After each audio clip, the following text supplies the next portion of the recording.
مرحبا خوندوان زانینگا دجلی فراتی بخیر هاتن ایرو مجارما هنك جدايا نزيكي زمان زانية لي بناوي خوي أصل خوش نويسا خوش نويس تشتكي جريداي زمين و نويساندنا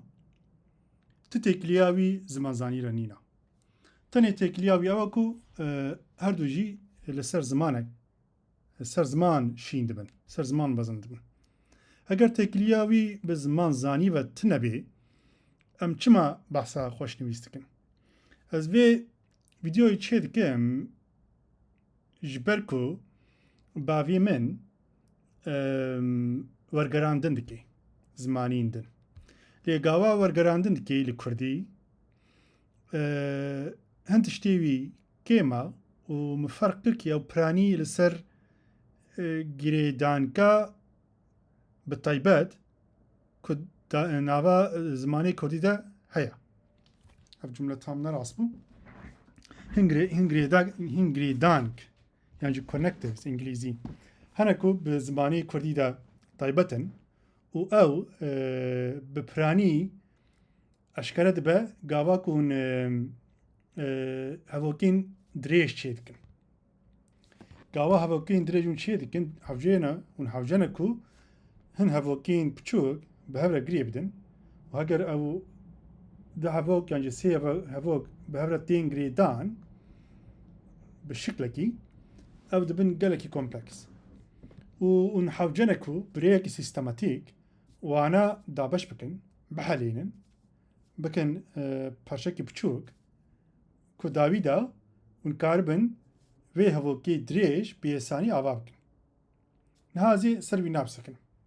او شغل نزمان زانیه او شغلکی ویجهیه ادبیه وی اوانه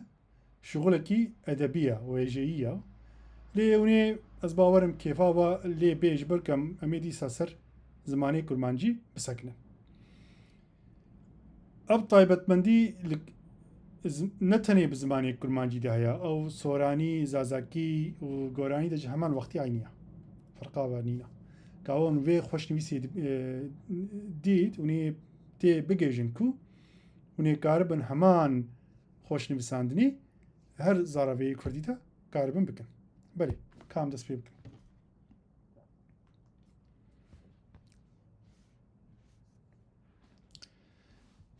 از دو دقیقه لسر جداهیا زمانزانی و خوشنویس بسکنم زمانزانی یک جوان زانستیه کو لسر زمان بطایبتی دسکنی زمان چیه؟ چاواتی آوا کرن گاوا انسانک دشتغلی یعنی گفتاری دیگه میجیوی دا چه دبی یعنی او سینتاکس پیرزی دا و گرامری دا چه شکلی نو آوا دبن کو هرکس به همان واتی جد گری زمانزانی شغلی وینا آوا دتایتر هرگولی از کارم بیجم لی اوقاس بسا خوشنویس اف نویس لبر نراسته في البرده نقطة كيابي خوشنویس نش شغلك زمانزانية شغلك ويجية أدبية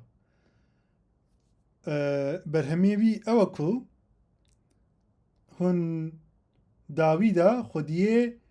هفوکک یعنی پاراگرافک خوش دستخن که او پاراگراف بالشكل كي أدبي يعني زناتكاري هاتي نویساندن شغله خوش نویس پرانی هاوجي جريبونية كا كو ونوسا پیوا دینن جم هفدو کو داویدا انسان به حسانی بخوینه به حسانی جه واتا بگری لورده حساندن هیا یعنی کیف جی هیا کیف گرتن جی هیا حسان کرنا زمان حسان کرنا نویس یعنی حسان کرنا فهم کرنا نویس دکوه ناوا خوش نویسی حسان کرن نشغلی زمان زانیه یعنی زناتکاری نه شغلی زمان زانیه او شغلی خوشنویسه من جداییه و هر دو تشتا جوار اشکره کر نها بيفا ازي بحثا خوشنويس بكم خوشنويس اي كردي از يك بري كو دست بكم از دخوازن تشكيلي بيجم مخابن عقل مندين كرد انتلكتيلين كرد نفسكارين كرد حتى نها ناتنا جم هفدو و او تشينا عفراندنكو كردك قاوات نفسي بمتودين خوشنويسي قاربي بنفسي او تشنهات يتشيكن كرد يعني شاوي نفسكارين كرد يعني انتلكتوالين كرد عقل مندين كرد سر زمانه كردي ده نخبيتينا يك جوان خباتان اوكو اشکرکرنا خوشنویسا گاوا اشکرکرنا خوشنویسی آوا بو هر کردک به حسانی اوی بنفسینی و هر کردک جی گاوا نویسک دید اوی وی نویسی به حسانی بخوینی شغله که نها از ورد از جوار شانی بکم پارچه جی خوشنویسا دوی نویسکارین کردان به همان شغلی کارمشی گوری زمانی خوا گوری قدرتا ویژه و ادبیات خوا دوی بکن بری کام دست پی بکن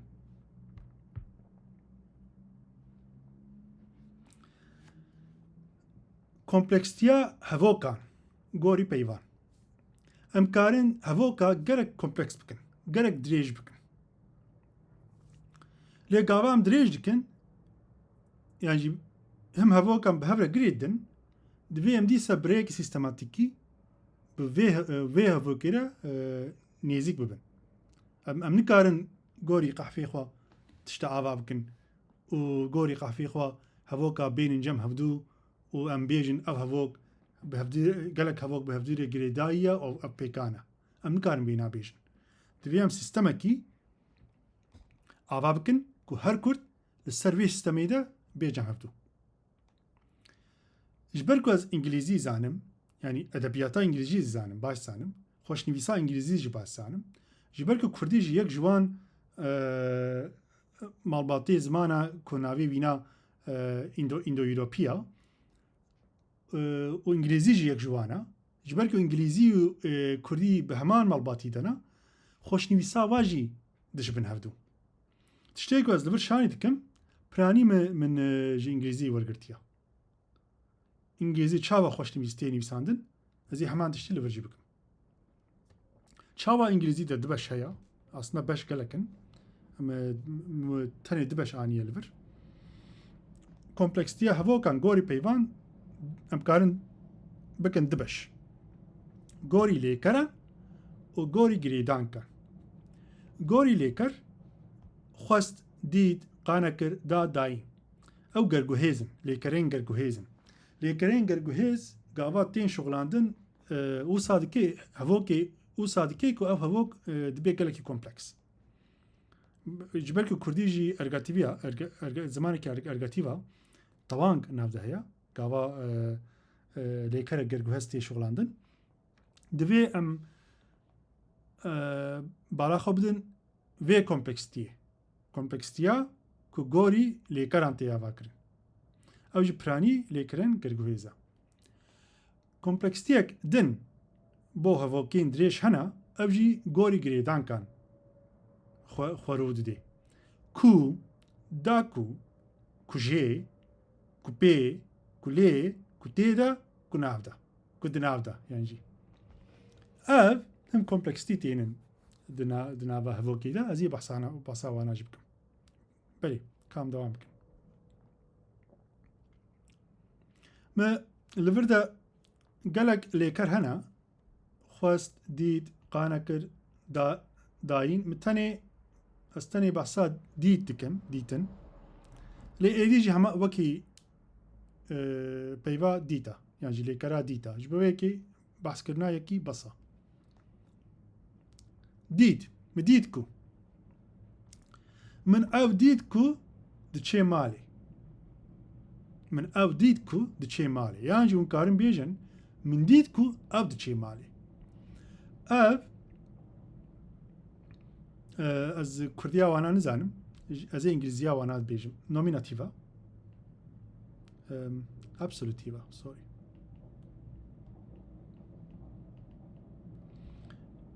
او جی اوبلیکیو این اوبلیکیو کیزا نایس از انگلیزی بیجم یان ناز نزانم جبر کو کردیاوا اصلا مزانی و نای بیرامن لی او میناکا یکم میناکا ارگاتیوا ام بیجین من او دید يعني جي من تديتي ام نابيجن من تديت من تديتي يعني من أوديد من أوديد كو دشي مالي يعني جي من ديد كو أو دشي مالي أو جي أخوة قهرات هر دو جي تشيري بي هر دو جي تشيري بي ونشونا أو دا كارن تشتك دينن لبرد جي برفين دانية مهنكي من برفين ديد كو دشي مالي همان تشتا نها زي وينا كومبلكس بكم من برفين كو خدي زانبونك مزنه ديتكو احمد را داخوي بو ما زينه لبردا من برفين ديتيا وبحساب برفين دي بيجم اوكو خدي زانبونك مزنه دور از وينا خلاص كم او جي هبوكك ديتكو احمد را داخوي او خوشني شكل خوشنويسي شويه خوشنويسي وكي اي انجليزيه انجليزي جو صات نفسي لي من قالك جارا برهمين نفسكارين كردا ديتيا نخودي سيستمك دوي ام خودي سيستمك افافكن از بشنياريا من او كو ام جي انجليزي بستين جبركو حاضره اماده و كردي دد كبي باشا يعني ام بيجن ام وانا بجميرن 2 3 4 5 6 7 ام هرن هي افتا شاشا باردون لشاشتا تنا من تشكي جوهراندية كو او بويا او كو باردون 4 و 5 من برفين او كو خودي زانبونك مزنا ديت كو احمد رداخوي هر دوجي تشيد بي لي فرقك نابرا واضح يا اي شش ميزة بكن من في هفوكي نابدا آنية داوي وديد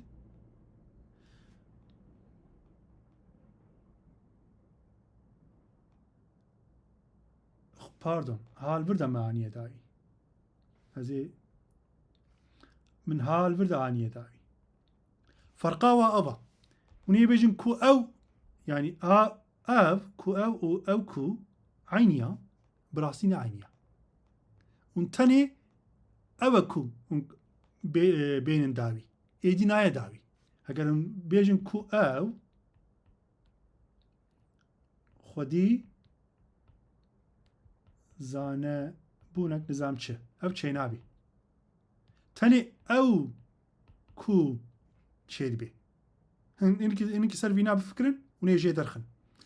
الإنجليزي جو سايا من قوتيا أوي نشانايا برفينا يعني برفين رفردكي هاگر أو بانا أوي نشاني أحمد كربانا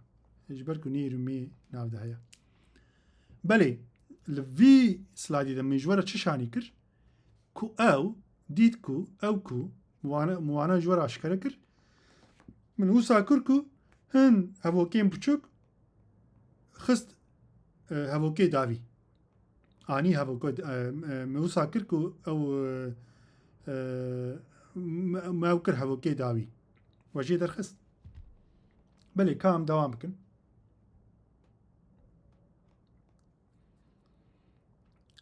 كردي دا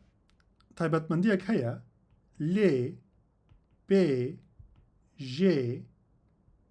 و يكي دي هيا نايا بيرامن أو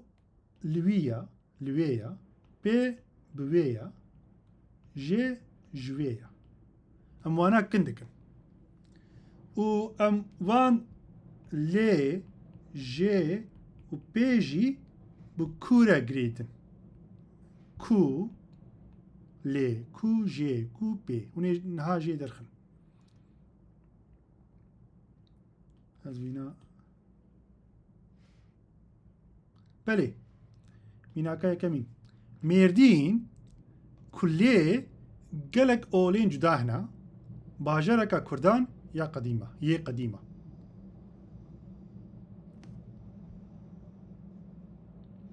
belê mêrdîn kulê gelek olên cuda hene yan jî ku tê de gelek olên cuda hene bajarek a Kurdan yê qedîma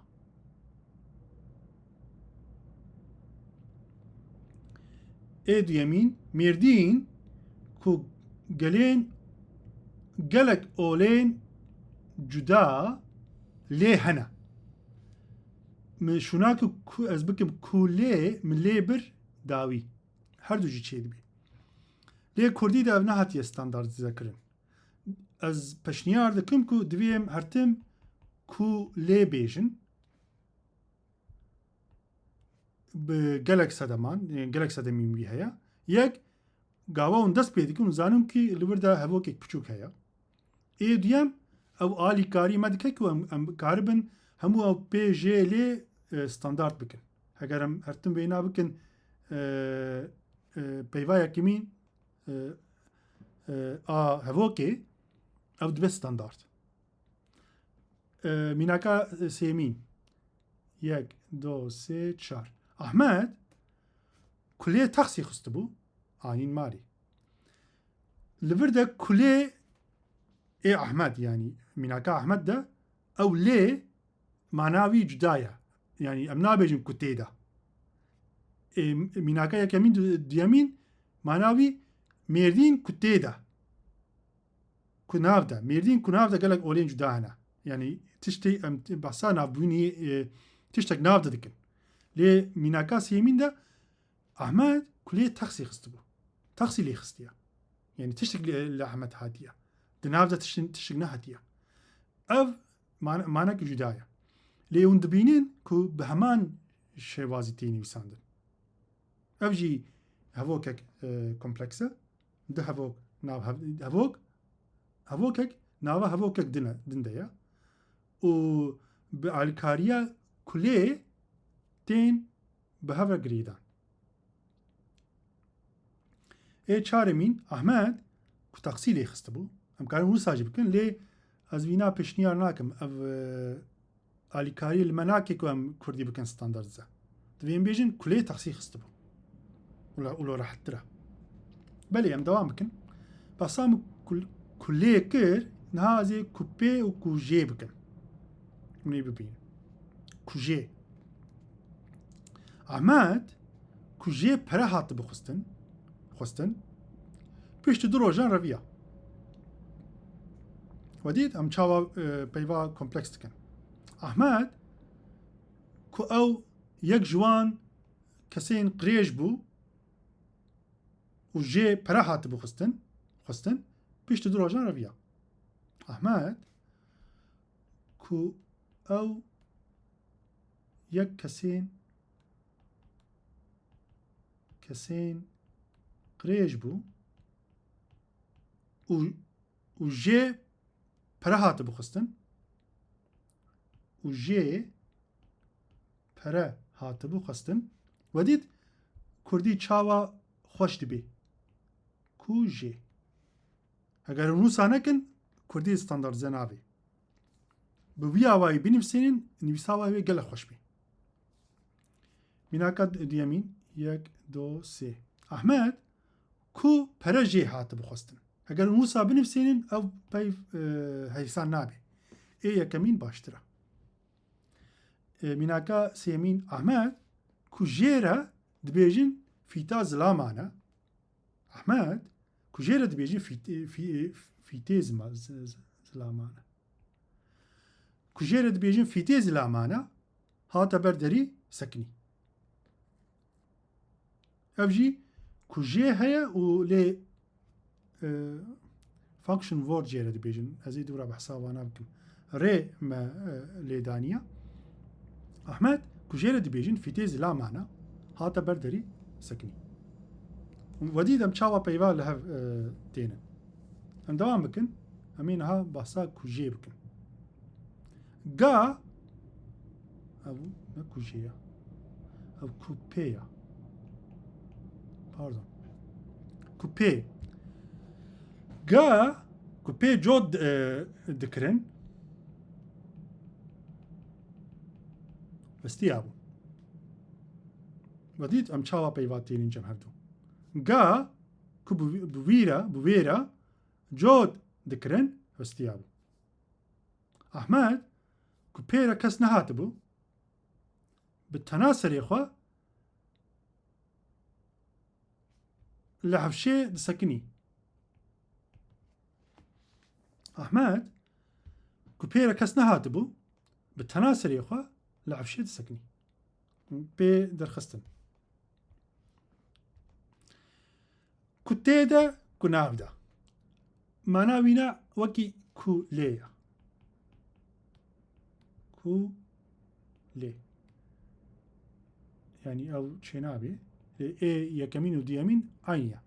شونا کولێ ئونکارن کوتێدە کوناودا بخن مێردین کوتێدە گەلک ئۆلێن جودا هەنە باژەرێک کوردان یێ قەدیمە مێردین کو گەلک ئۆلێن جودا تێدە هەنە باژەرێک ئا کوردان یێ قەدیمە بەلی ئەزێنەها میناکەک بدەم ئەو ji romankî destxistiya ew jî tenetiya sed salî tenêtiya sed salî ev gelek nav deng e ev roman bi tirkî pêşî daniye û xwar de jî wergera wîna heye ez ê kurdiya wîna bixwînim kolonel Aurelio Buendia ew ku piştî salan li pêşberî tîmên îdamê rawestiya bû dê ew demên pêş de mayî anî bana bîra xwe ku tê de bavê wî ew biribû bo ku qeşayî binase ev hevokek gelek dirêj e hûn karin vê hevokî bi şiklek dîn belkî xweştir hûn karin binivîsên ez ser wîna hewqa nesekinîm bi rastî lê ez dixwazim ji we re şanî bikim ku çawa ew ku dê ew demên paş de mayî ku têda û bo ku wedît hûn çawa peyvan bi hev re girî din bi mînakên ku biriya mînakên ku min ji we re dayî hûn karin hevokên gerek dirêj ava bikin ew ku ew ku jê ku pêra ku têda ku lê ku navda bo ku bo ew ku bo ku ew wedît hûn karin bi kurdî zimankê za xweşik e ew girêdanke navê wîna gelek girêdankena û karin va girêdanka bi hev re kombîne jî bikin di heva sê heva bêhnin cem hevdû da ku jê re baş bê wedît hûn çawa girêdanka bi hev re girî din ev destpêka ser vana bisekinin û hewl bidin ku peyvên hevokên dirêj biriya va girêdanka çê bikin min li vir de jî mînakek daye wedît ku ez çawa hevokên dirêj ava dikim belê niha gihan dawiya waniyê xwe heta waneyekî din xwe baş binerin bijî Kurdistan